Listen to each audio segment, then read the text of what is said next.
मातृशक्ति को नमन। स्टूडियो में आपका हार्दिक स्वागत है, अभिनंदन है, सत्कार है। सनातन सत्य इस कार्यक्रम के अंतर्गत हम आपको जीवन की अल्टीमेट रियलिटी, जीवन का अंतिम सत्य है, जिसको कि सनातन सत्य, यूनिवर्सल ट्रुथ, सार्वभौम सत्य कहते हैं, वो बताना चाहते हैं। और वह किस माध्यम से बताना चाहते हैं? कुदरती रचना और कुदरत के कानून के अंतर्गत बताना चाहते हैं। ये सारा कार्य हम अलग अलग एपिसोड्स के माध्यम से करते हैं। तो आज का हमारा एपिसोड है परिवर्तन संसार का नियम। भाई और बहनों, हर क्षण हर वस्तु इस संसार में बदलती है। जो संचरण करता है वह संसार कहलाता है और संसार का नियम परिवर्तन है। ये यूनिवर्सल ट्रुथ है, ये सार्वभौम सत्य है, इसको बदला नहीं जा सकता है। जब हर क्षण वस्तु बदलती है तो उस बदलाव के साथ साथ में हमें अपने दृष्टिकोण को भी बदलना चाहिए। हमारा जो काम करने की पद्धति है वह भी उसको स्वीकार करे, और इस परिवर्तन को स्वीकार करने के लिए हमें अनेकांतवाद को स्वीकार करना पड़ेगा। अनेकांतवाद क्या कहता है? जिसका जो है अंत अनेक हो, जो मल्टी डायमेंशनल है, वो अनेकांत कहलाता है। यानी हर व्यक्ति जो कुछ बोलता है, जो कुछ कहता है, वह आंशिक सत्य है। उन समस्त आंशिक सत्यों को जोड़ दिया जाता है तो वह रियल सत्य, वो अल्टीमेट सत्य और वो एब्सोल्यूट ट्रुथ कहलाता है, जो कि अरिहंत और केवली के पास में होते हैं। इसी औदारिक शरीर के अंदर जब किसी को एब्सोल्यूट ट्रुथ मिल जाता है तो एब्सोल्यूट ट्रुथ मिलने के बाद में वह इस औदारिक शरीर के अंदर भगवान का स्वरूप हो जाता है, पूजनीय वंदनीय हो जाता है। जैसे भगवान महावीर और 24 तीर्थंकर हुए हैं, इन्होंने केवल ज्ञान को प्राप्त किया, इन्होंने एब्सोल्यूट ट्रुथ को प्राप्त किया। और वैसे कहा जाता है truth is God, God is truth. सत्य ही ईश्वर है, ईश्वर ही सत्य है। महात्मा गांधी ने देश को आज़ाद कराने के लिए अहिंसा और सत्य है, दो टूल्स को काम लिया। उन्होंने अहिंसा के माध्यम से अवज्ञा आंदोलन, असहयोग आंदोलन, नमक तोड़ो आंदोलन, दंडी यात्रा, सत्याग्रह इत्यादि कई कार्य किए और कई कार्य करके, और उन्होंने जो अंग्रेज़ों को, जो कि 200 वर्ष पुरानी हमारी जो है गुलामी उन्होंने हमको दी थी, उनकी जड़ों को उखाड़ा। वो किसके आधार पे? अहिंसा के और सत्य के आधार पर। सत्य के कोई कोण नहीं होते। एक झूठ को छिपाने के लिए असंख्य झूठ बोलने पड़ते हैं, सैकड़ों झूठ बोलने पड़ते हैं। तो हम इतनी माथापच्ची में क्यों जाएं? उसके बनिस्बत तो अच्छा है कि हम एक बार सत्य बोल दें, और एक बार जब हमने सत्य बोल दिया तो उसके बाद के अंदर हो सकता है हमको थोड़ा कड़ा पनिशमेंट भी मिल जावे, थोड़ा पनिशमेंट भी मिल जावे, परंतु हम टेंशन फ्री रहेंगे और स्ट्रेस स्ट्रेन की स्थिति नहीं रहेगी। हमारे जीवन में सुख की स्थिति रहेगी।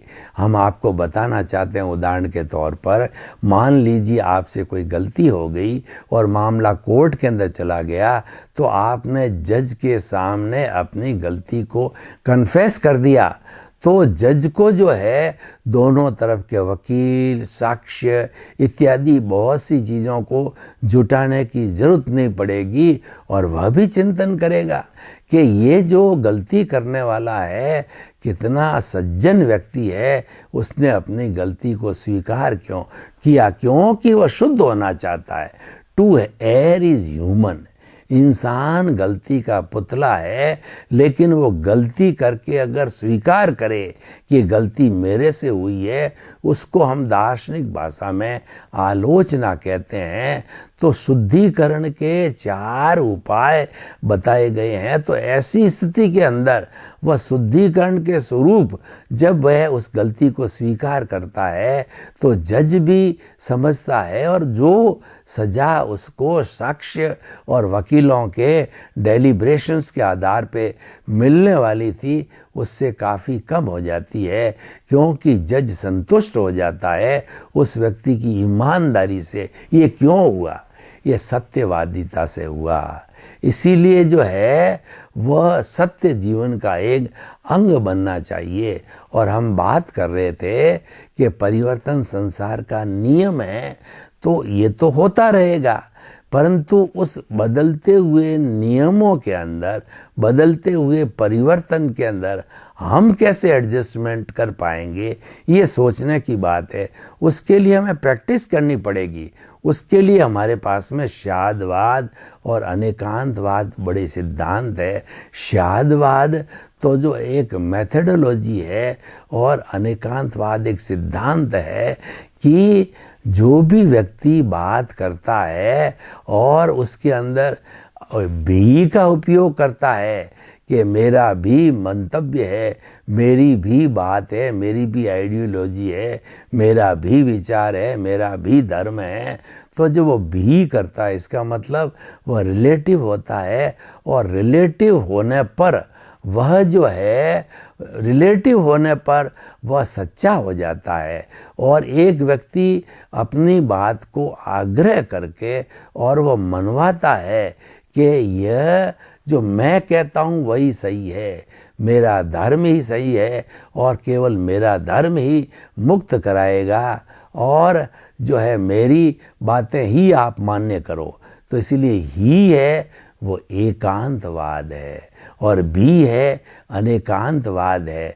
तो इस बदलते हुए इस युग के अंदर हमें जो है एकांतवादी न होकर के, अपने आग्रहवादी न होकर के अनाग्रह रखना है, यानी ही का फॉर्मूला छोड़ करके भी के फॉर्मूले पर आना है। जब हमारी सोच ये हो जाएगी तो दुनिया में कितना परिवर्तन हो तो हम भी लचीले हो जाएंगे, एडजस्टमेंट करने वाले हो जाएंगे। तो इसीलिए हमें अनेकांतवाद का सहारा लेना चाहिए। और देखिए इस बदलते हुए युग के अंदर अपने आप को ढालने के लिए हमें जो है हमारे से द्वारा जो गलतियां हो जाती है उनको स्वीकार करना चाहिए। तो उनके शुद्धिकरण के लिए 4 बड़े उपाय बताए गए हैं। पहला तो है सामायिक। सामायिक अर्थ होता है समता भाव, मतलब आप जो है सुख और दुख को एक समान समझो। लाभ हानि, तिरस्कार और सम्मान, इनको जब हम एक तरीके का समझते हैं तो हम संतुलन की अवस्था में रहते हैं। हम जो कुछ भी प्रकृति में परिवर्तन चल रहा है उसके साथ हम एडजस्ट हो सकते हैं। तो हमें जो है वो अपने जीवन के अंदर जो है समता का भाव रखना चाहिए। सामायिक का दूसरा अर्थ होता है कि आप गहरे में जाकर के चिंतन करो कि आपका इस जन्म के अंदर किन किन लोगों के साथ के अंदर बुरा व्यवहार हो गया और आपको पता नहीं है कि पूर्व जन्म में किन किन के साथ में व्यवहार हुआ है। तो उसको अप्रत्यक्ष और प्रत्यक्ष दोनों ही रूप के अंदर उनको जो है आप जान करके और उनसे क्षमा याचना करो। पहले तो जो प्रत्यक्ष अप्रत्यक्ष आपसे जीवन में गलतियां हुई है उसकी आलोचना करो। आलोचना का अर्थ होता है उसको स्वीकार करो कि गलतियां मेरे द्वारा की गई है, क्योंकि जब तक अपनी गलती को स्वीकार करना यानी आलोचना आप नहीं करते हो, गरा कहो, निंदा करो, वो नहीं करते हो तो आपका शुद्धिकरण संभव नहीं है। जब आपने आलोचना कर ली तो अगला जो शुद्धिकरण का रूप आता है वो आता है प्रतिक्रमण। प्रतिक्रमण होता है अतीत के अंदर जो कुछ भी किसी के साथ बुरा हुआ तो अतीत से वर्तमान को लौटना, अतीत का जो है प्रतिक्रमण करना एक शुद्धि का मंत्र होता है। तो जब हम वो प्रतिक्रमण करते हैं तो हमारी शुद्धिकरण की प्रक्रिया चालू हो जाती है। और चौथा सूत्र है प्रत्याख्यान।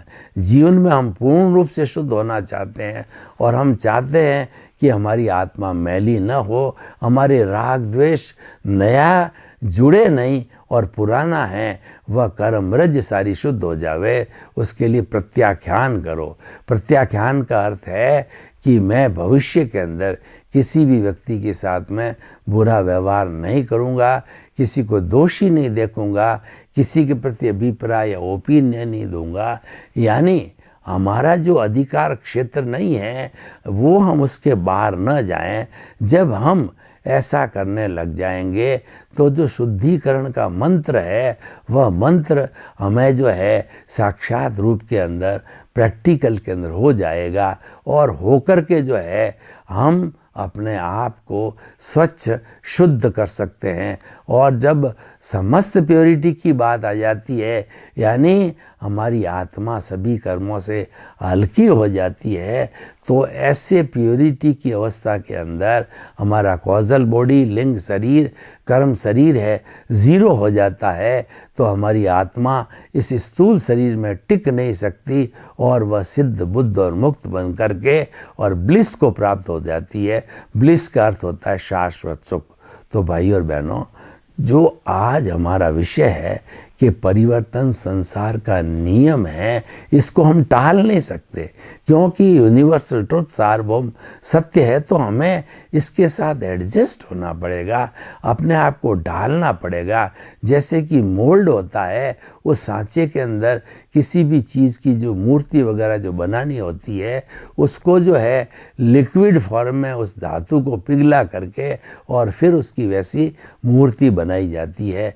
तो हमको इस संसार के ढांचे के अंदर, मोल्ड के अंदर एडजस्ट होना पड़ेगा, क्योंकि जब हम एक बार मोल्ड के अंदर एडजस्ट हो जाएंगे तो एडजस्टमेंट के बाद में हमारा अभ्यास हो जाएगा और हम भी वैसे ही परिवर्तित यानी एडजस्टमेंट होते लेते रहेंगे। तो देखिए, संसार में जब परिवर्तन चल रहा है और हम उसके साथ में एडजस्ट होने लग गए हैं या हो गए हैं, तो कुछ हमें पॉलिसीज़ बनानी पड़ेगी जो हमारे ऋषि मुनियों ने, हमारे धार्मिक ग्रंथों ने ये बताया कि परिवर्तनशील संसार के अंदर आप किस तरह से मध्यस्थ या किस तरीके से जो है वो आप संतुलित रह सकते हैं। तो उसके लिए जो है अगला जो सूत्र है वो संभाव का सूत्र है।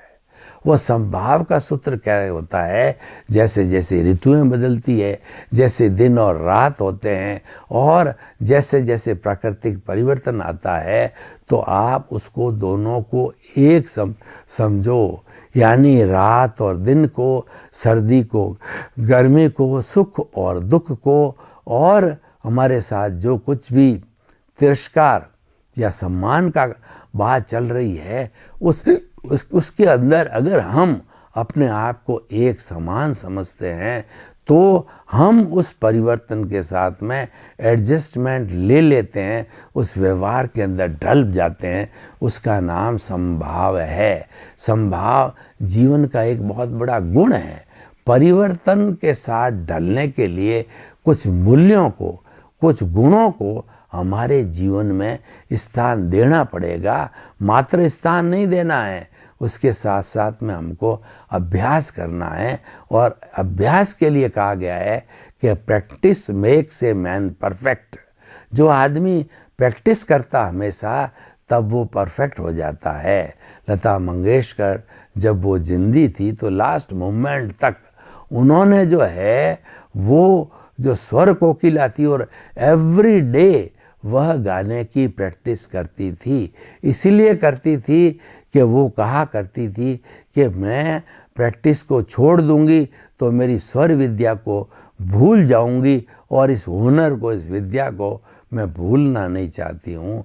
तो कितनी बड़ी बात है कि प्रैक्टिस करने से जो कुछ भी हम कार्य कर रहे हैं, करते आए हैं, उसके अंदर कोई भूल नहीं पड़ती है, उसमें कोई परिवर्तन नहीं आता है और संसार के परिवर्तन के नियम के साथ में हम ढल जाते हैं, एडजस्ट हो जाते हैं।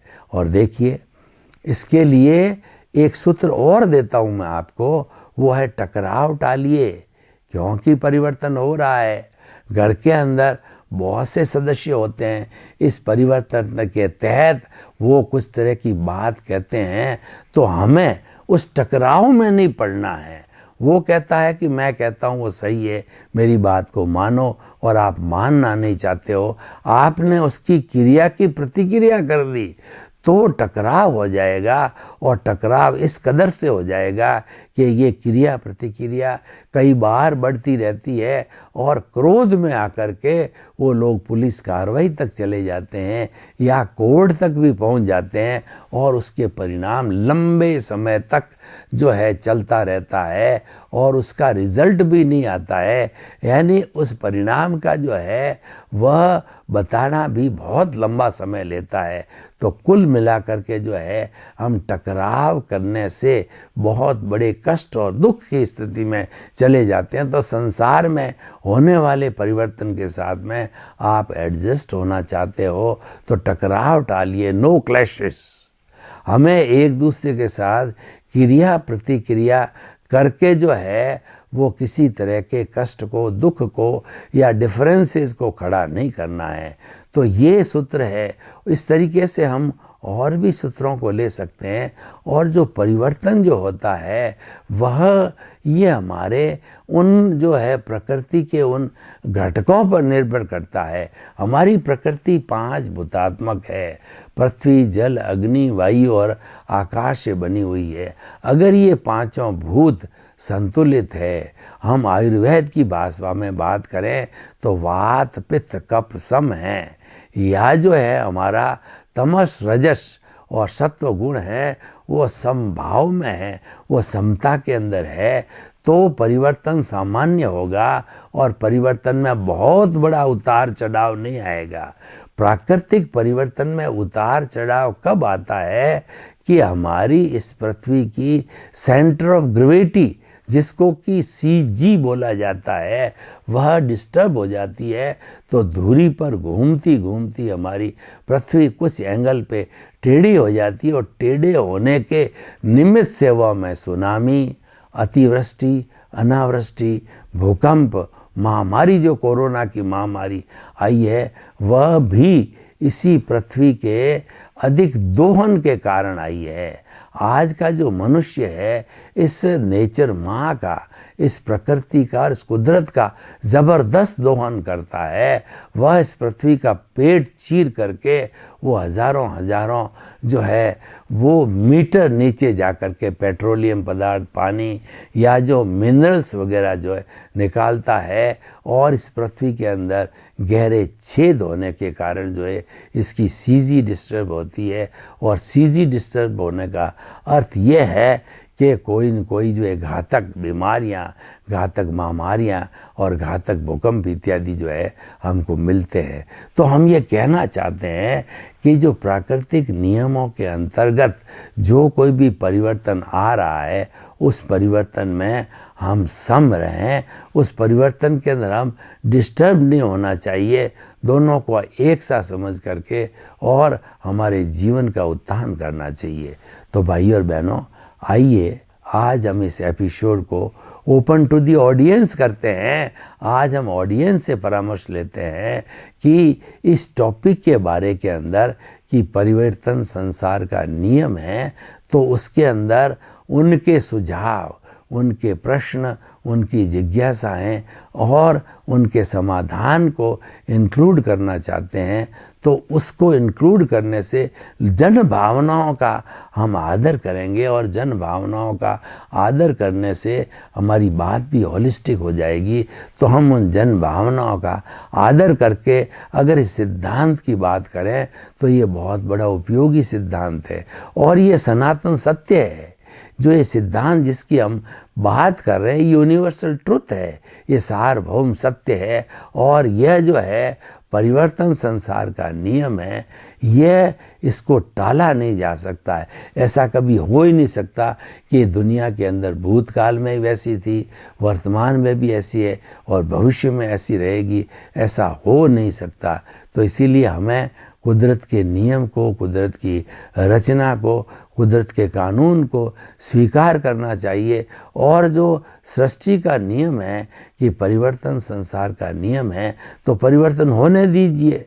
हमें परेशान होने की क्या ज़रूरत है? अगर प्रकृति में कोई परिवर्तन होता है तो उससे हम कहाँ तक प्रभावित होते हैं, और हो भी जाते हैं तो वो तो हमारे हिस्से का प्रभाव आएगा। तो इसीलिए हमें परिवर्तन के एडजस्टमेंट के लिए हमें तैयार रहना चाहिए, अपनी तैयारी होनी चाहिए।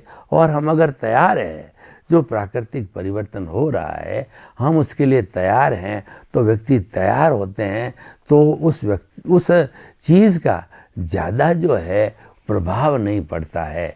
तो अतः हमें जो है संसार के अंदर जो परिवर्तन हो रहा है, उस परिवर्तन से हम बहुत ज़्यादा प्रभावित न हों, तो हम उसके लिए संभाव रखें, स्थित प्रज्ञ बने, और साथ साथ में जो है स्थित प्रज्ञ के साथ में प्रज्ञा चक्षु बने।